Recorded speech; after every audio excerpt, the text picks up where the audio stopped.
If music be the food of love, play on. William Shakespeare. Always forgive your enemies. Nothing annoys them so much. Oscar Wilde. There is no greater agony than bearing an untold story inside you. Maya Angelou. Passionate words of Shakespeare embodied in his romantic writing. Oscar Wilde exerting his bold and witty perspective. And lastly, the fitting words of Maya Angelou, stating my case, and ladies and gentlemen, exemplifying what I'm going to say to you today. The reason I quote is because these are not just my words, but words I've learned from great minds, their presence immortalized in verse and prose, forever alive in literature. My name is Yashmini Sirisena, and today I'm going to talk to you about why I love literature and why it's important, especially in a time where even simple tasks are touched by technology. Literature is one of the greatest forms of expression, a capsule of history, and a connection to people oceans, if not decades away. And as far as I'm concerned, something worth protecting and progressing in a time rife with robotics. Long before the advent of modern technology, such as computers and even typewriters, writing prevailed. We can see language and lexis true to that specific time, history unraveling. Consider Shakespeare. The enchanting blank verse displays a form of expression that sets the foundation for English in later centuries. The Elizabethan monarchy with its attendant social characteristics and even the portrayal of women.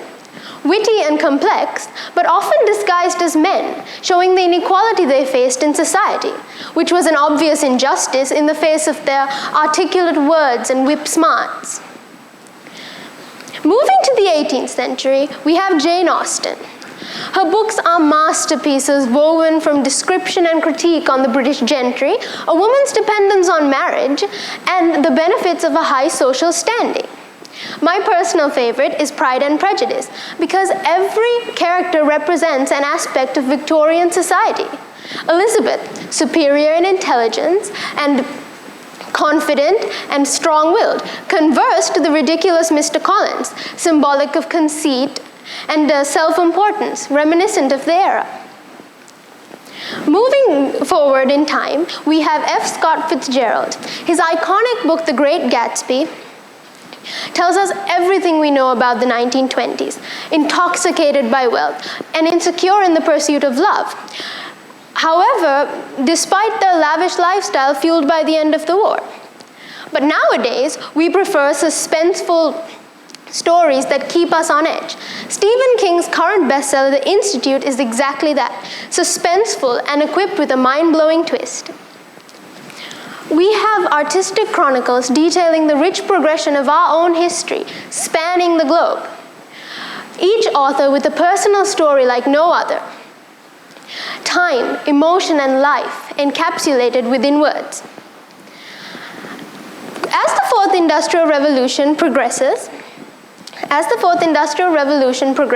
we see that almost every day of our lives is dominated by technology.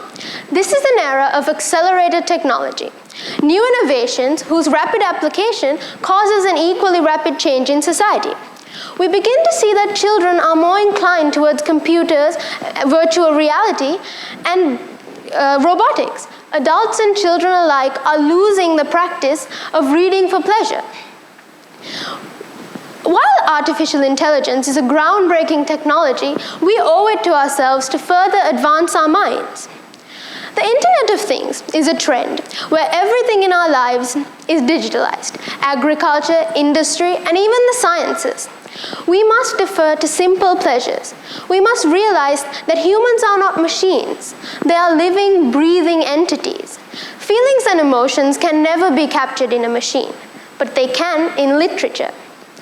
Looking back to my childhood, I remember hardcover books, the pleasure of opening them, and feeling enthralled within the pages of either Harry Potter or Alex Rider.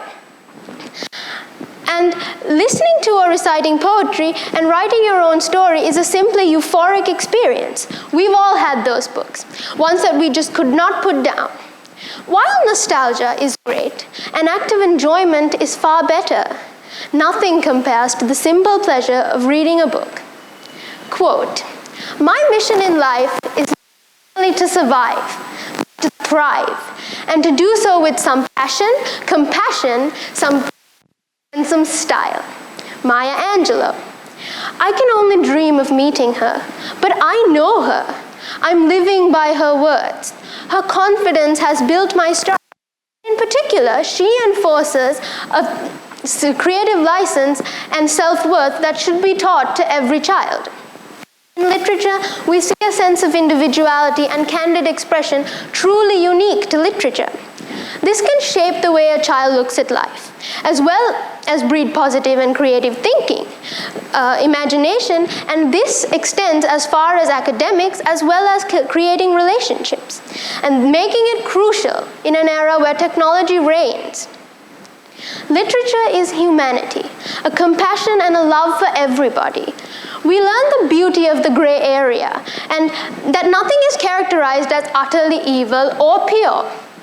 Flaws and imperfections are understood and celebrated. This was extremely popular in 21st century literature. Our ability to sympathize and comprehend is the essence of our humanity. Quote, "He's not the finest character that ever lived, but he is a human being, and terrible things are happening to him, so attention must be paid." Arthur Miller. Moving to the true beauty of literature and what makes my advocation so powerful, we can all admit that words matter. Maybe not to everyone, but I guarantee it will touch someone, a friend, a member of your family, or a child. And I know because I was that child. My father never hesitated to buy the next book that I stared at with eager eyes, and my mother and I began to write.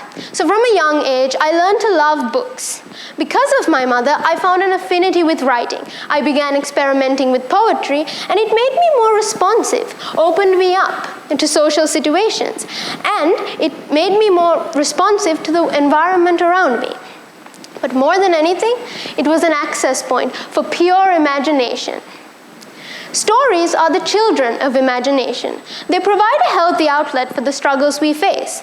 Past experiences can make lasting impressions on sensitive and calculating minds, making them wonder how these half memories would have panned out if they ran their full course, giving the writer a sense of control and closure. And it is unlike anything because we send it out into the world. A beautiful vulnerability, and a beacon of hope for people who have experienced the same things that we have. For example, take Ernest Hemingway's A Farewell to Arms. It is considered to be the premier American war novel written in the backdrop of World War I, a story of love depicting how treacherous and volatile life was like during World War I.